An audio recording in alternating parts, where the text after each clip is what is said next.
In campaign 2016, we are now under 6 weeks until Election Day, and the candidates have kicked their campaigns into overdrive. Donald Trump making appearances in 3 swing states today and tonight, while Hillary Clinton's campaign brought out some big guns to cater to millennials. For more on today's target audiences and how much they'll impact the race come November 8th, we bring in KCAL 9 political reporter Dave Bryan. Yeah, we're still 40 days or so away, but you can tell the sprint now to the finish line is already beginning. Tonight, a portrait of 2 presidential campaigns headed in very different directions. Hillary Clinton calling for all hands on deck as she pursues the votes of millennials, many of whom supported Bernie Sanders in the Democratic primaries. And Donald Trump reportedly under fire for his debate performance, now warming up to turn that around next time.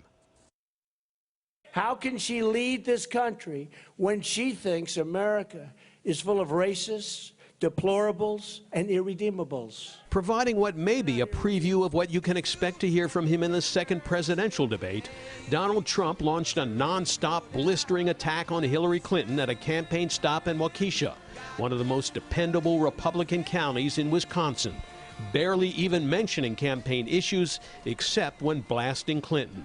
Hillary Clinton lacks the character and judgment to hold public office. She has nothing but hostility in her heart for hardworking Americans of all backgrounds who just want to live in safety, security, and peace. Trump may be turning up the heat because the first post-debate poll from Politico shows a 4-point shift in Clinton's direction since the debate, giving her a 3-point lead among likely voters. But one area where Clinton is underperforming what she needs is among younger millennial voters, many of whom were excited by Bernie Sanders. Bernie's campaign energized so many young people. Some of you in this crowd. It's been 4 months since Clinton locked up the nomination, and she has yet to make the inroads expected with Bernie Sanders' youthful supporters. Tommy, I'm so happy to see you. A recent CBS News New York Times poll shows she leads Trump by 16 points among voters under 30, but nearly a third of those voters are going for a third-party candidate. This election is enormously important for the future of our country. It is imperative that we elect Hillary Clinton as our next president. Thank you, Bernie. Thank you for your leadership, and thank you for your support in this campaign. And although Clinton's political agenda is less ambitious than Bernie Sanders, she appealed directly to millennials on issues that affect them directly. Who has student debt? Okay, look at all those hands. Clinton hopes Sanders can help her seal the deal in New Hampshire, a state he won by more than 20 points in the February primary. And Sanders wasn't the only Clinton campaign surrogate working on her behalf Wednesday among millennial voters.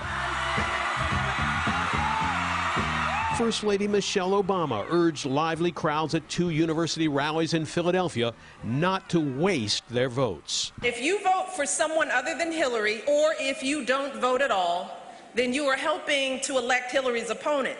And without ever naming Donald Trump, the First Lady launched into her own scathing response to his debate performance. If a candidate thinks that not paying taxes makes you smart,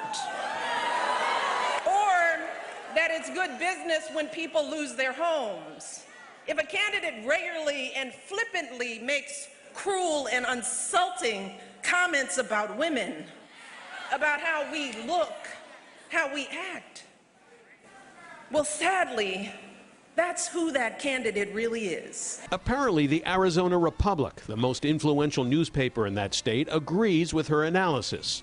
Today, for the first time ever, the paper endorsed a Democrat for president, saying Trump's long history of objectifying women and his demeaning comments about women during the campaign are not just good old boy gaffes. They are evidence of deep character flaws.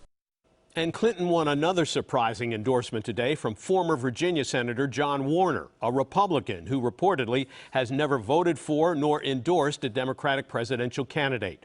Warner represented Virginia for 30 years in the Senate and had some advice for Trump in announcing his decision. He said, "Donald, loose lips sink ships." Jeff, Lena, back.